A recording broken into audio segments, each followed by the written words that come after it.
Naand luisteraars. Vanaand vertel burgemeester Gerry de Wet vir ons die verhaal van die spook in die kerktoring. 'n Burgemeester leer vinnig dat die dorp nie sy geheime met hom deel nie. Hy is net die een wat die briewe ontvang as iets skeefloop.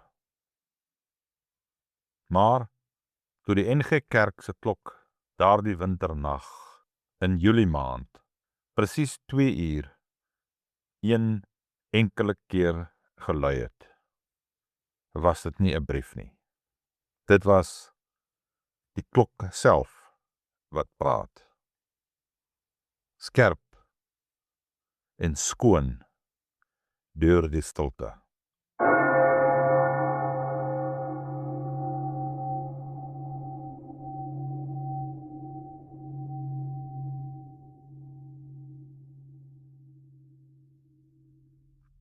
Ek het regop gesit in my bed en Sunny langs my ook.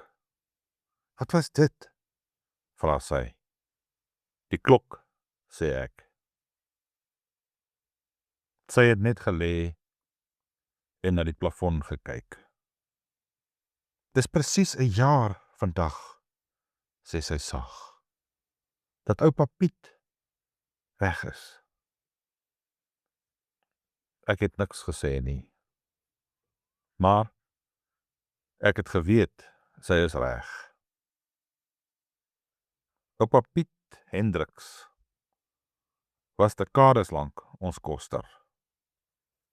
Die man wat elke Sondagoggend die tou getrek het met die erns waarmee 'n man sy plig voor God doen. Hy het dit nooit ligtelik opgeneem nie. Sy groot vrees was net een ding: dat die klok eendag verkeerd sou lui. Hy het dit meermale gesê. Gerry het hy een keer vir my gesê, en hy was al stokoud. Die dag as daai klok verkeerd lui, sal die dorp weet iets is fout. Hy het 6 maande later gesterf, stilletjies in sy slaap. Toe die klok die volgende nag weer presies op die minuut lui, het ek begin verstaan hoekom die dorp onrustig was.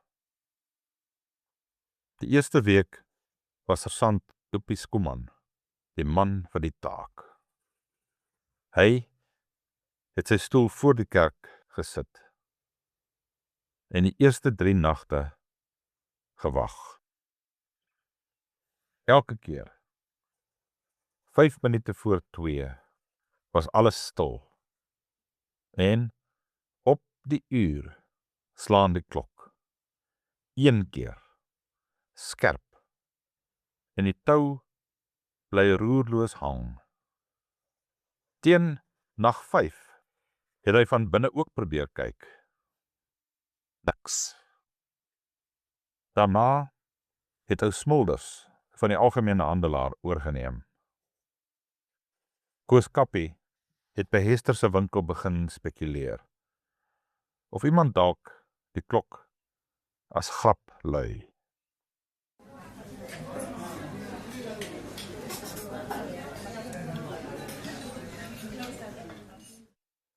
Posmeester Japie het die volgende Saterdagnag met 'n verkyker van die straatkant af gewag. Hy het net maanlig op die kerkdak gesien en 'n stil kloktou. In die noodvergadering by Hester se winkel het Tamientjie opgestaan en gesê: "Dit is oupa Piet se spook. Dis omdat hy altyd gesê het hy sal nie toelaat dat die klok verkeerd lui nie. Dat dit die bewys is." 'n Paar mense het ernstig geknik. Ander het net hulle oë gerol. Maar niemand het 'n beter teorie gehad nie. Ek het nie gelag nie, en ek het ook nie saamgestem nie. Ek het net die vergadering afgesluit en huis toe gegaan. Maar saans, as ek in die donker lê en die klok teen 2 uur slaan, het ek aan oupa Piet gedink, aan sy groot, geëelte hande, aan die keer toe ek hom gevra het of hy nie al moeg is nie.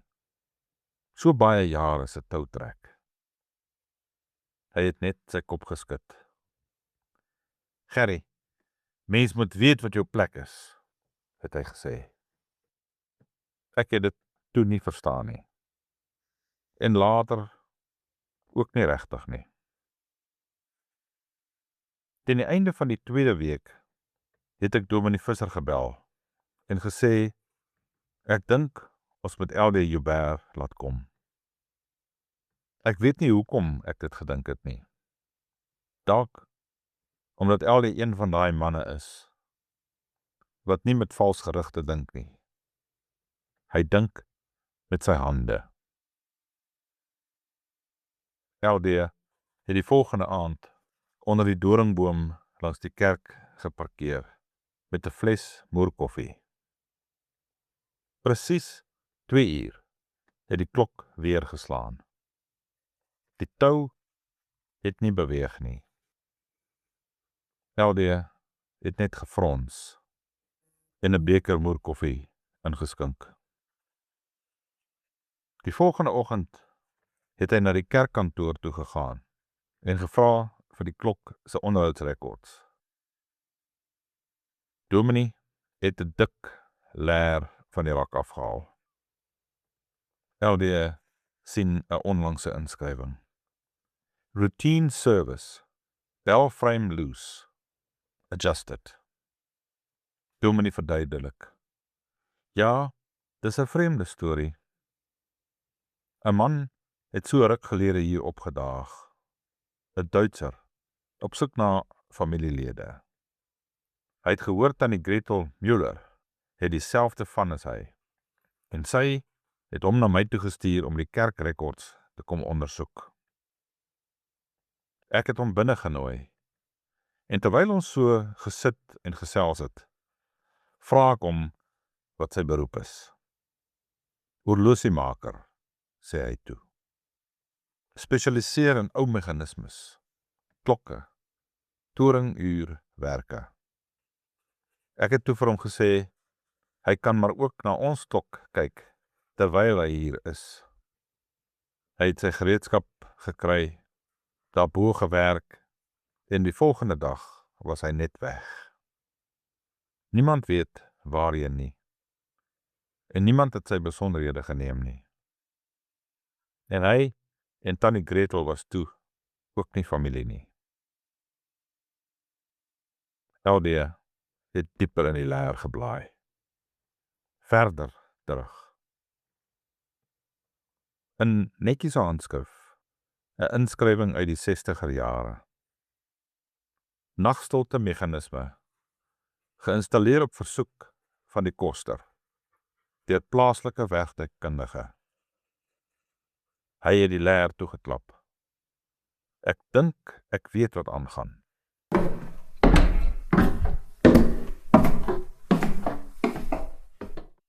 Bo in die toring, half verborge in die toustelsel, het hy die ou brons koppelstuk gevind.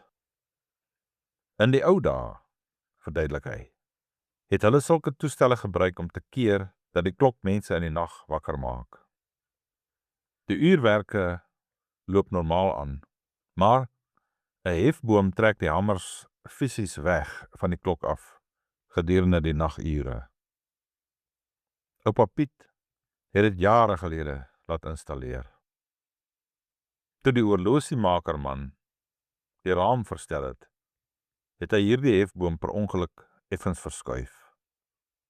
Die rad was al jare lank besig om af te sluit. En die verstelling was net genoeg om dit oor die volgende paar weke verder te laat gly, tot waar dit nou elke nag op presies 2 uur vir een enkele slag deurglip. Kan jy dit afsit? Het Dominee Visser gevra. Maklik, sê LD. Maar ek sal dit net doen as Dominee wil. Dominee het na die toring gekyk. Sy hande agter sy rug gevou. Laat hy maar lei, LD. Dis amper soos 'n wag wat nog sy rondes loop. En almal neem hulle bloeddruk en kroniese medikasie dan. Dr. van der Linde sê, dis eintlik 'n goeie ding. LD het skeef geglimlag. Sy hoed gelig en in die rigting van Welgelegen gery.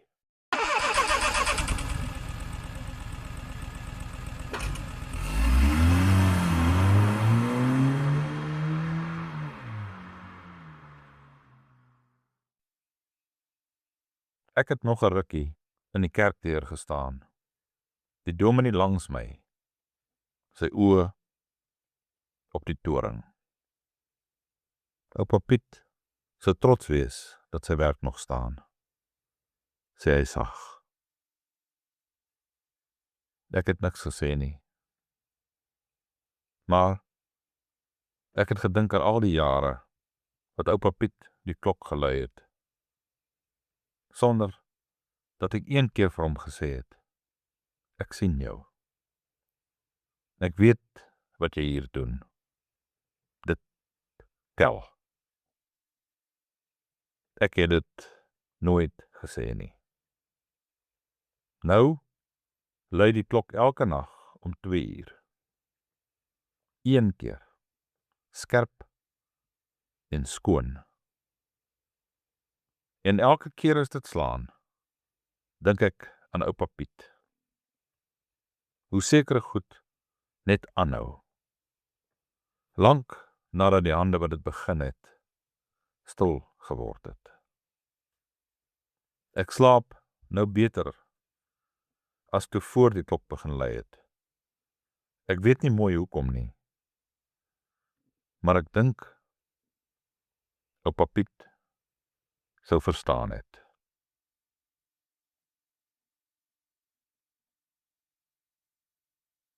Oom LD se wêreld is geskryf en voorgedra deur Laurens Joubert, 'n produksie van Slaapstories vir groot mense.